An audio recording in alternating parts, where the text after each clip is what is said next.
Um dos maiores desafios para conduzir uma equipe tem sido, ao longo da história, fazer com que as pessoas produzam mais e melhor. E para isso, é preciso descobrir o que causa real impacto nos resultados, né? O futebol, por exemplo, onde o desejo principal é a vitória, o que é necessário fazer para que os jogadores fiquem motivados e mantenham a cabeça fria para lidar com a explosão de emoções e competitividade? Quais cuidados e preparos para chegar a essa tão sonhada vitória? Será que trabalhar somente o lado físico é necessário para que eles cheguem aos resultados desejados ou devemos pensar também no emocional? Para falar sobre esse assunto, nossa Opinião Livre de hoje conversa com a psicóloga, coach e palestrante Suzy Fleury, que já trabalhou com a preparação emocional dos atletas da Seleção Brasileira de Futebol. Muito obrigada pela sua presença aqui, viu, Suzy? É um prazer, Silvia, estar aqui falando de uma coisa que eu gosto muito, né? Que durante as últimas décadas é meu trabalho de dia a dia. Que realmente te deixou, te projetou, né?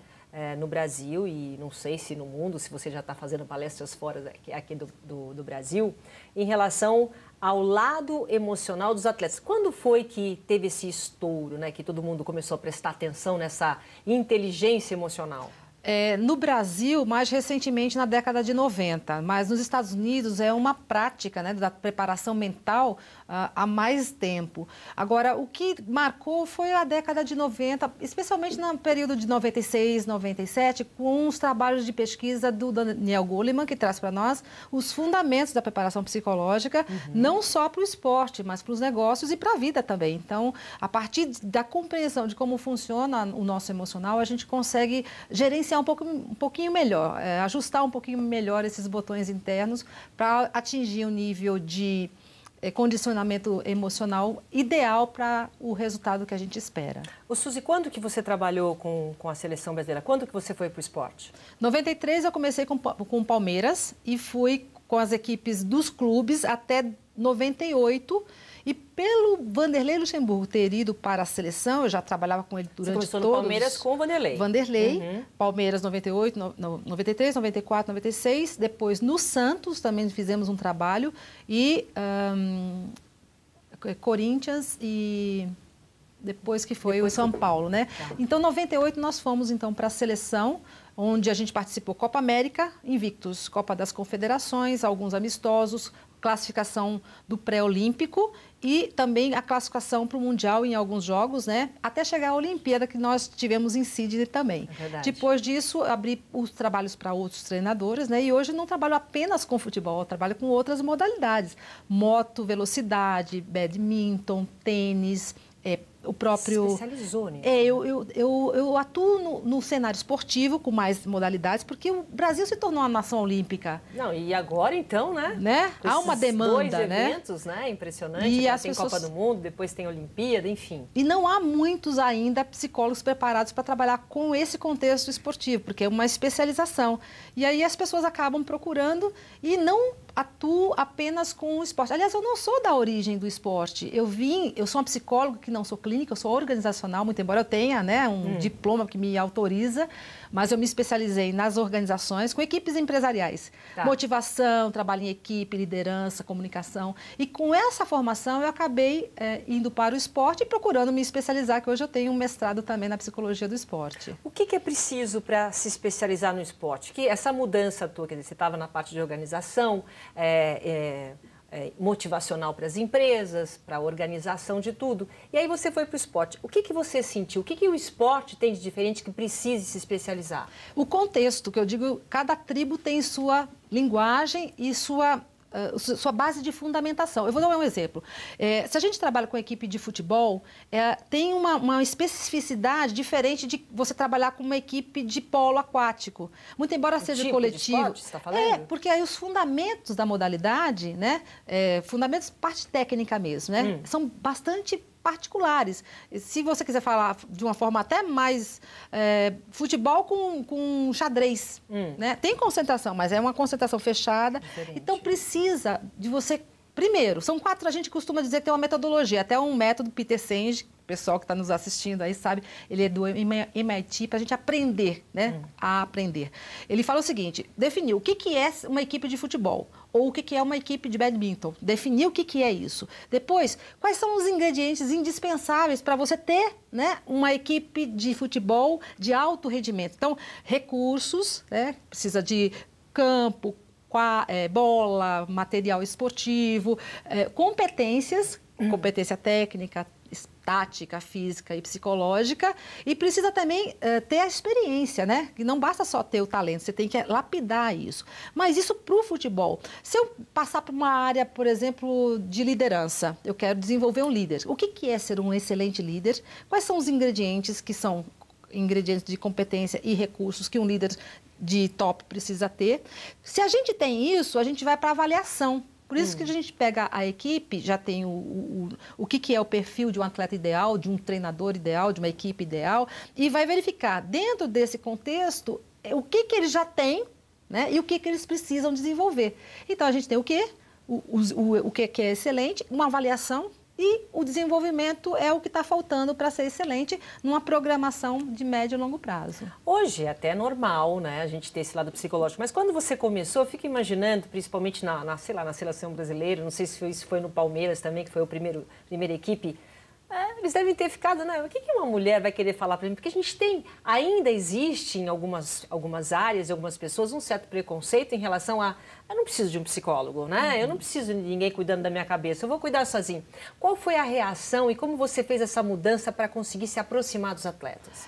É muito simples, é só você perder uma Copa do Mundo como nós perdemos na última por conta de comportamentos antidesportivos, Você né? tá falando da África do Sul. Nós tivemos uma expulsão, né? Nós tivemos uma equipe que ficou vulnerável num momento de um empate, né? E uma equipe que tinha tecnicamente muito mais condições de consolidar aquela, né, classificação. Vamos lá, tinha todos os requisitos, não é? Tecnicamente falando, tudo certo. Taticamente você tem aí os melhores treinadores sempre à disposição de uma seleção. Fisicamente, eles chegam desgastados. Então, a equipe que tiver um pouquinho melhor fisicamente, ou teve possibilidade de fazer um melhor trabalho, ela chega com vantagem, porque o aspecto do futebol exige a preparação física. Mas na hora veja só, onde que o psicológico entra em campo e define? Quanto mais importante for a partida, quanto mais incerto for o resultado, responsabilidade. Esse é o momento de tensão. Até eu trabalho com os atletas, que todas as duas equipes vão. Quem leva vantagem? Quem melhor lida com esses aspectos, fica mais frio, fica mais voltado para o jogo, não leva a se perder, se errar, os erros passados, não leva a diálogos internos, não leva experiências passadas, ele está ali jogando e fazendo o que ele quer. É aquele momento. Aquele momento. Então, isso exige um preparo. E como é que eu acabo tendo um espaço? Quando há uma necessidade e quando há um reconhecimento de que os aspectos psicológicos estão interferindo no rendimento tanto individual do atleta como coletivo. E se a gente olhar para a linha do tempo, na década de 70, as equipes brasileiras não tinham preparação física até a gente ter, um pouco da década de 70. Antes do 1970 que a gente teve o título, né? Nós fomos surpreendidos uma Copa antes pelo futebol força da Europa. E dali para frente, quando chegou na década de 70, a partir da década de 70, existe aí inserido no programa de treinamento sistematizado os seus preparadores físicos. Então, na realidade, era mais psicológico, não tinha tanto, era um treino tático, uma coisa simples. Era técnico, físico, na condição não cientificamente preparada, né? E aí veio o quê? Hoje as equipes estão técnica, tática e fisicamente bem condicionadas. Não tem muita variação quando você já está falando de decisão. E o psicológico acaba mandando. E muitas vezes a equipe melhor preparada não é aquela que fica com o título, por conta de uma falta, expulsão, de uma desestrutura. Uma vulnerabilidade. A pessoa perde um pouquinho o foco de atenção, fica querendo resolver sozinho, né? Não trabalhando coletivamente como é a proposta de esportes coletivos, né? E aí a gente entra para dar essa cobertura, essa atenção. Você sabe que você falou, por exemplo, você lembrou a Copa da África do Sul? Teve um momento que eu estava no estádio no Gana, né? Gana ela ia conseguir, com aquela cobrança de pênalti, pela primeira vez uma equipe africana ia conseguir chegar nas quartas de finais, das semifinais. E era aquele momento do pênalti, não é? Que ele não podia perder. Pode bater todos os outros e ganhar todos os outros, mas aquele não podia perder. Como é que você trabalha o psicológico de um jogador quando ele tem que decidir? Porque essa preparação é na hora, Suzy. Como é que faz para preparar isso A preparação é antes, porque você precisa saber que a forma de pensar vai interferir no emocional. Então, se ele começar a pensar, será que eu vou conseguir lembrar de erros passados? Né? Esses diálogos internos... Olha o estádio todo cheio, lotado, tá todo mundo precisando de você, do seu chute.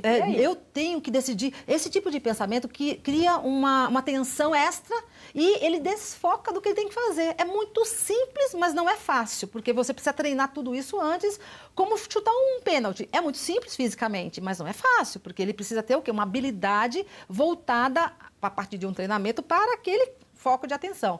Então, assim, a gente praticamente ensina ou exercita com os atletas de que ele vai pensar no mecanismo que ele tem que fazer, quais são as opções e o que ele tem que fazer. Então, eliminar pensamentos, eliminar a percepção de fora, que a torcida está torcendo a favor ou contra. Atleta... Imagina, eles têm o xingamento, tem aquela coisa não toda... Não precisa considerar, não tem que considerar. Para ganhar, ele não precisa da torcida, porque ele precisa ser a pessoa mais interessada em fazer bem feito. Eu tenho um atleta agora que está nas competições, que né, a gente tem sempre nas competições de maneira geral, e ele, minha mãe vai assistir, meu pai vai assistir, mas o que significa para você? Então, eles vão assistir como eles sempre assistem, assim... pessoalmente ou pela televisão, mas ele está focado, concentração é concentrar na ação, no que tem que ser feito e não pensar no que pode ser o resultado final. Suzy, mas isso é mais fácil com experiência, né? Imagina. Por isso que a gente treina. As pessoas mais experientes vão lá, segunda Copa do Mundo, já sabe, ou então um jogador mais experiente não está nem aí com a torcida gritando, falando. Agora e o jovem? Mas aí você está falando do experiente cronológico que não passou por treinamento comigo, porque se tem um psicólogo para fazer esse treinamento, ele está antecipando esse amadurecimento. Com o ensaio e erro, a maturidade vem, mas a gente não pode mais esperar, porque numa Olimpíada eles têm idade cronológica muito baixa, mas a mental e a emocional pode ser evoluída. E a gente pode ter, por exemplo, pessoas maduras emocionalmente porque elas tiveram um treinamento, tiveram entendendo o mecanismo, como funciona para você concentrar. É assim, como é que ele faz para concentrar? Ele tem técnicas para concentração, focar no que ele tem que fazer. Como é que ele faz para manter? Para aumentar o nível de manutenção. Como é que ele faz quando ele sair? Porque ele vai sair da concentração, vai tirar a concentração, não fica lá o tempo todo, e ele tem que saber perceber que ele saiu e tem que saber voltar. Isso é treino, isso é condicionamento mental, da mesma maneira que a gente faz o condicionamento físico. Para ter aquela barriguinha de tanquinho, é muito tempo de abdominal. E para ter um foco de atenção, é muito treino. O Dr. Goleman, que ele trabalha com a inteligência emocional, tem um livro atual que é recente, Foco. Ele ensina a ter a concentração e atenção como, fazendo analogia com uma musculatura, é um músculo. Né? Para você poder fazer o treinamento. É um treino. Bom, eu vou fazer um rápido intervalo comercial. Daqui a pouco a gente vai conversar não só do esporte, mas também ela como coach, como palestrante. E a nossa Suzy Fleury volta em instantes, tá bom? Até já! Estamos de volta, nossa Opinião Livre de hoje, conversando com a psicóloga, coach, palestrante Suzy Fleury, que tem um trabalho muito importante, uma preparação emocional de atletas, não só da seleção brasileira, como vários atletas. Nós que vivemos um período aqui no Brasil de que o esporte, né, a gente estava falando de foco no final do outro bloco, o foco do Brasil é o esporte. E eu fico, às vezes, muito triste, né, eu que estou há anos trabalhando com esporte, que a gente assiste, por exemplo, grandes atletas brasileiros, né? Vamos sair um pouco do futebol, atletas olímpicos que treinam, vão no Mundial e se dão muito bem. E aí chega na Olimpíada. E aí chega realmente quando você nivela todos os países. E aí fica sempre naquele quase, sabe? Eu sinto muito isso em atletas importantes como o Hipólito, Diego, né? Diego Hipólito, a irmã dele, enfim. Vários atletas, não vou citar aqui, alguns que chegam até lá. Essa preparação eles tiveram, essa experiência eles tiveram, mas tem sempre um momento que eles ficam no quase. O que faz esse retrocesso do atleta? De maneira geral, tá focado e a autoconfiança ela pode ser tão prejudicial quanto a falta de autoconfiança, porque você também pode relaxar né? Então, o Diego conta mesmo, né? Que ele, naquele último pulo, ele deu aquela... Sabe quando você já estou chegando lá e...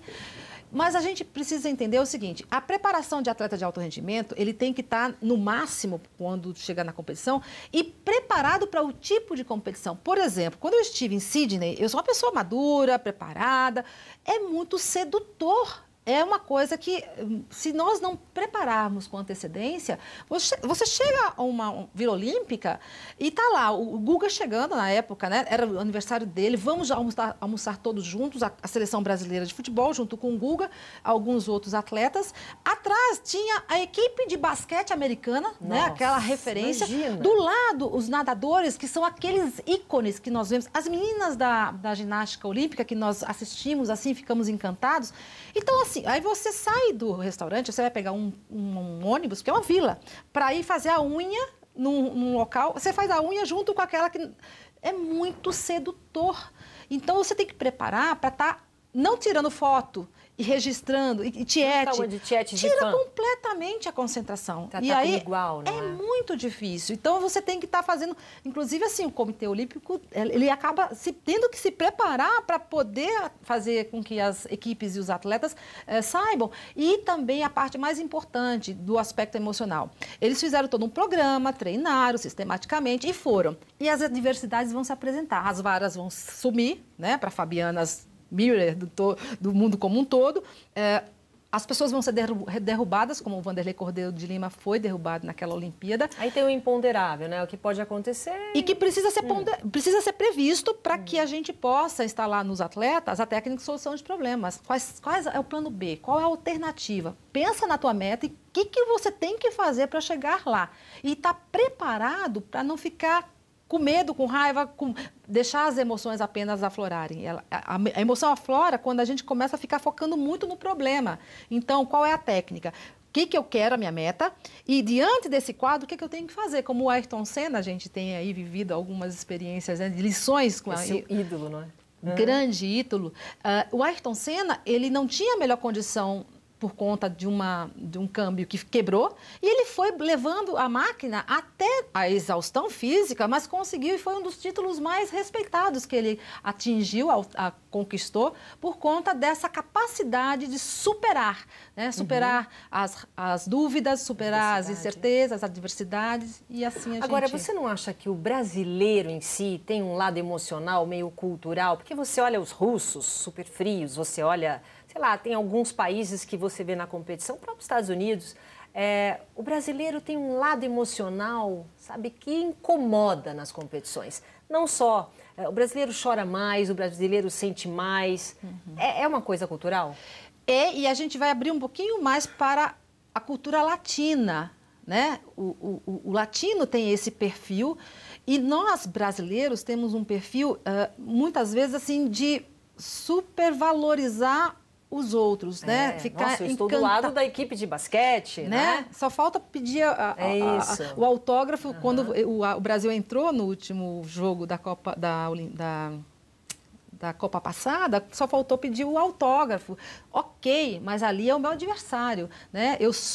Eu tenho o direito de estar do tamanho da grandeza dele, porque nós estamos os dois. Então, trabalhar esses aspectos do que representa e se colocar no nível de representação. O Romário fez muito isso, né? Quando perguntaram para ele naquela Copa que ele decidiu o que estava acontecendo na cabeça dele, como é que ele estava se sentindo, estou entrando como se fosse para jogar na várzea.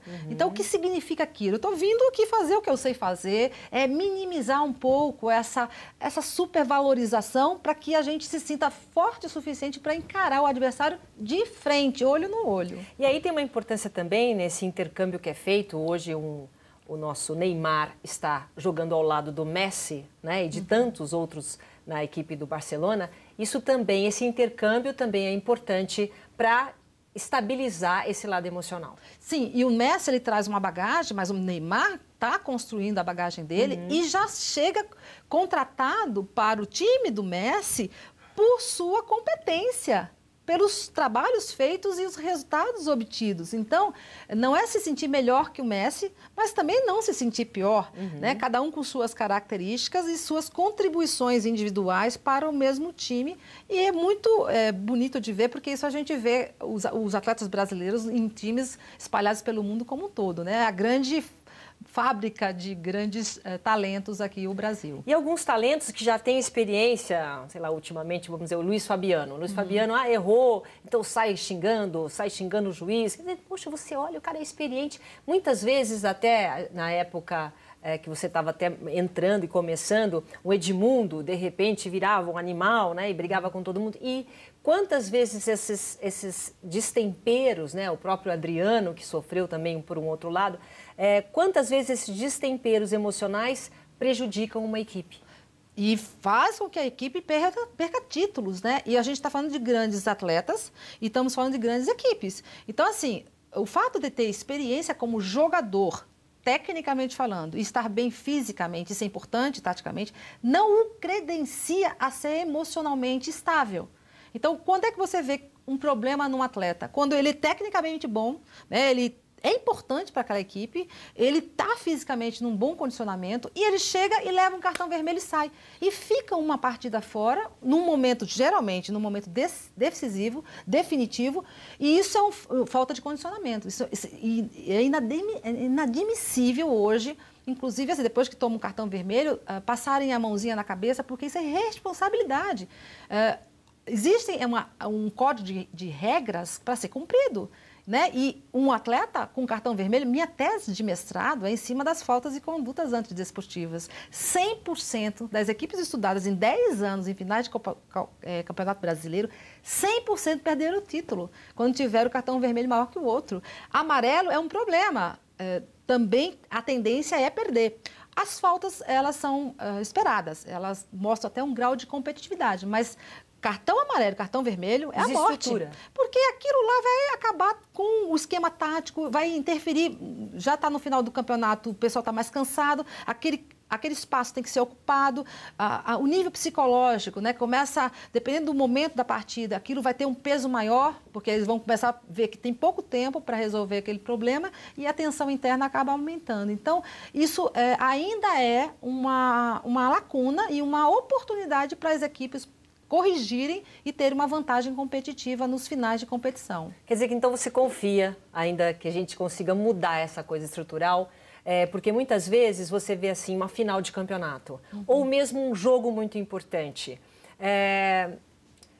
Eu olho quando eu vejo um resultado, uma equipe, vamos dizer, menor, ganhando, vencendo uma equipe maior que tenha mais estrutura. Eu sempre falo, venceu o psicológico. Você acha que o psicológico é determinante realmente para vencer, independente de tudo que aquela equipe tenha? É o diferencial competitivo nas finais, nos momentos de tensão. Quanto mais importante a partida, quanto mais incerto o resultado, ele é algo a mais. Ele não substitui a qualidade técnica, não. Mas se você tem tecnicamente um atleta, fisicamente, e ele está taticamente bem desenhado na equipe, é o diferencial e ele vai fazer realmente a grande diferença. E o que você usa do esporte para também passar essa liderança ou mesmo para a empresa, e no caso do seu trabalho como coach, o que é importante esse lado emocional para nós? Vamos trazer um pouco para nós e sair do futebol. Olha, seres humanos são seres humanos que vão precisar, no caso a gente está falando de esportes de alto rendimento, precisam viver de resultados, e empresas que vivem de resultados. São pessoas em tribos diferentes, né? Em ambientes onde os esquemas ou as competências técnicas são diferentes. Vamos pegar um líder empresarial, um líder esportivo, Bernardinho, e um líder empresarial, né? O que o Bernardinho tem?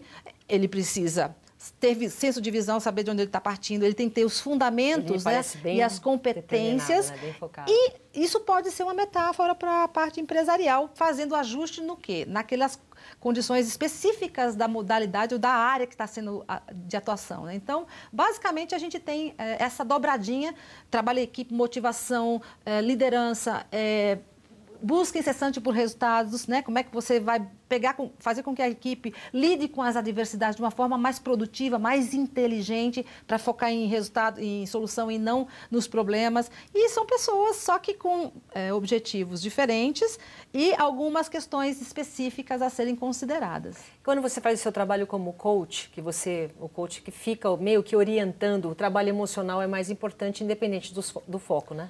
A estratégia, o emocional, ele entra a estratégia e o emocional. Então, assim, não basta ser só o emocional. Eu vou dar um exemplo. Se a gente está com todo o projeto montadinho e você vai colocar o projeto em ação, vai para uma Olimpíada ou vai para uma reunião de decisão, negociação, e você encontra uma adversidade, você começa a ficar nervoso, fica impaciente, fica irritado. Com aquela diversidade que teve. Você pode perder um contrato nesse momento de descontrole emocional. Não porque você não tinha todo o preparo e o planejamento para lidar com aquela situação ou ganhar aquele cliente, mas porque você não teve a tranquilidade e a racionalidade para fazer com que o foco na negociação fosse em cima das questões que ele pudesse gerenciar. Isso pra gente também, né? Só para terminar, pra nossa vida, né? Nos negócios, nos esportes e na vida. Na vida emocional e principalmente tentar conciliar tudo. Hoje em dia a gente tentando conciliar nós mulheres, várias mulheres ao mesmo tempo. Vários papéis. Emocional é vários papéis. Realmente muito difícil, né? Mas hoje a gente já tem a ciência nos dando esse suporte. Os programas, o coaching é um programa, é um método que faz você parar para pensar, se reorganizar e se posicionar. Às vezes não dá tempo para parar para pensar, Suzy. Tem que trabalhar tanto.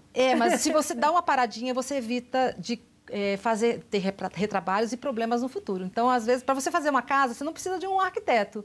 Mas se tiver um arquiteto, ele vai te ajudar a evitar alguns problemas ao longo do projeto. Delegar e sempre planejar, né? Planejar bem. Planejar para ter uma execução impecável. Para fazer ajudando na direção que te interessa. Olha, Suzy, muito obrigada. Foi num fôlego só, que tinha muita coisa para falar, mas infelizmente a gente não tem mais tempo. Obrigada pela oportunidade. Companhia. Sucesso, mais ainda, né? Parabéns, viu? Muito obrigada.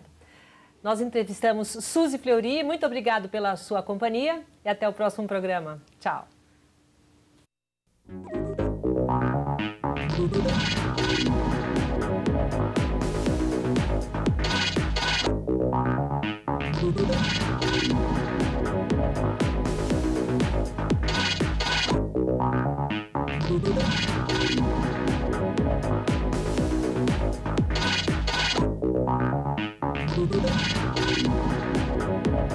Informações sobre uma vida mais saudável e com qualidade de vida você encontra aqui na TV Unip. No programa Edição Saúde, você se atualiza sobre equipamentos modernos em diagnóstico e tratamento e acompanha reportagens especiais e entrevistas com diversos especialistas na área da saúde. Não perca o Edição Saúde aqui na TV Unip.